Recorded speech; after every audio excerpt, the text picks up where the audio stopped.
Today I'm going to show you a whole bunch of chords in the G family. This isn't all the chords. You can always sort of make up different chords and stuff, but this will get you through the majority of chords you'll ever likely see anywhere. Okay? So we're going to start with just a very common G major. And you just play that with a G, a B, and a D. Just 3 notes, has a nice happy sound. G major. Now to play a G minor, you're going to need a G, a B flat, and a D. Has a sad or an ominous or a scary sort of sound. G minor. G7 is, if you were to start with G and skip every other white note, you can play a G7. So it's G, B, D, and F. Very jazzy sound. That's a G7. A G minor 7 is a G, a B flat, a D, and an F. G minor 7. Okay, G major 7. Now, this is the tricky part. G major 7, you play a G major chord, but instead of playing this regular 7, this would be a G7 here. You're going to push it up a half step to this F sharp. So you got G, B, D, and F sharp.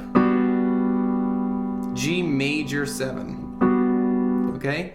G7 flat 5. It's what you might expect. You play a G7 and then you flat the 5. So you've got G, B, D flat, and an F. I like that one. G7 sharp 5, as you might be able to guess, is sort of the opposite. You move this 5 up to a half step here, right? So you've got G, B, D sharp, and F. G minor 7 flat 5 is what you might think, right? You start with your G minor 7 and then you flat the 5. So G, B flat, D flat, and an F. G minor 7 flat 5.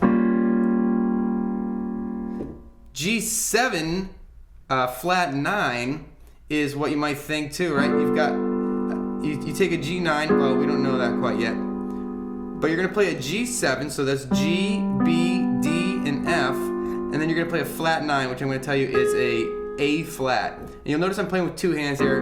I don't really care how you play it. If you want to play with 1, that's fine. I often try and play chords with 2 hands just so I have, I don't know why, so I guess it's my style. But so you've got G, B, D, F, and A flat.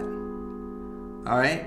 So that is your G7 flat 9. To play a G6, you're going to play, this is one of my favorite chords. I always think of soap, I don't know why. It's very jazzy. So you've got a G, a B, a D, and an E. G6, very mellow. G minor 6, all you do is you take a G6 and you move this B to a B flat. So you've got G, B flat, D, and E. G minor 6. Okay, a G6 9 chord. That's what you might, if you were to guess, you probably would guess it right. It's a G6 plus a 9. So G, B, D, E, and A. You can play that whatever works with your hands. The chords, the notes are the important part. G6 9. All right. So a G9 looks like this. If you were to start with G and skip every other white note until you get to an A here, that's a G9. Okay, so G, B, D, F, and A. G9. G minor 9, as you might guess, is just a G, a B flat. Okay, I'll try to get my fingers out of here. A D, an F, and an A. G minor 9. Okay? For a G major 9, you're going to play a G9, but you're going to make the 7 major. That's where that major part comes in. G major 9. So G, B, D, F sharp, and A. G major 9. Alright? So now a G add 9, as you might guess, is just a G chord, G, B, and D, and you add this 9, this A here. There's your G add 9. Alright, now we're starting to get a little crazy. Let's do a G11. Oh my gosh, this is getting crazy. If you start with G and skip every other white note until you get to a C, that's That's a G11. Ugh, I think it sounds like a headache, but whatever. G11. So G, B, D, F, A, C. Using up a lot of notes there. G11. G minor 11. That's actually a lot better. I don't know why. G, B flat, D, F, A, C. Woo. G minor 11. All right, so G13. Let's get even crazier. I don't know why you would ever want to, but let's try. Oh, actually, I think in context that might sound pretty nice. Like Jeepers Creepers. Yeah. G13. So that's a G in your left hand, and you'll notice we only have so many fingers, so we're gonna have to jump over some of this middle stuff and ignore it. So you've got a G in your left hand, an F, an A, a C, and an E. I really hope that's on the keyboard. If it's not, it looks like this: F, A, C, E, with a G in your bass hand. Okay.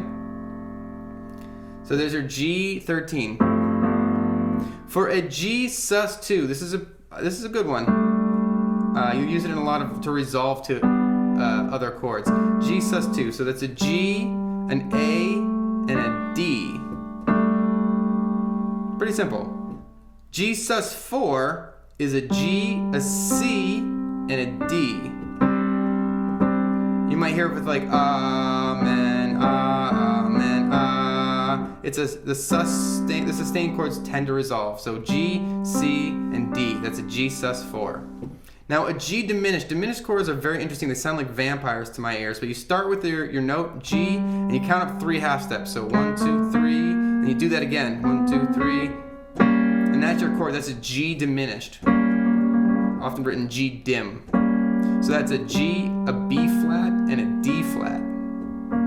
Now to get a G diminished 7th, you start with G. You count up 3 half steps, just like for the G diminished. Then you count up 3 again. And then you count up 3 again. So there we go. Very old movie style. Somebody's gonna get bitten by a vampire. So you've got G, B flat, D flat, and E. Ooh. All right, that's your G dim 7. So G aug, or G augmented 5th, is what you might think, well, I don't know if you'd guess this one, but it's a G, a B, and a D sharp. Normally a G major looks like this, but when you augment the 5th, you move it up a half step.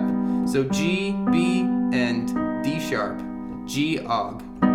G augmented. Okay, those are all the chords that I know in the G family. Don't forget to rate, comment, and subscribe, and I'll see you next time.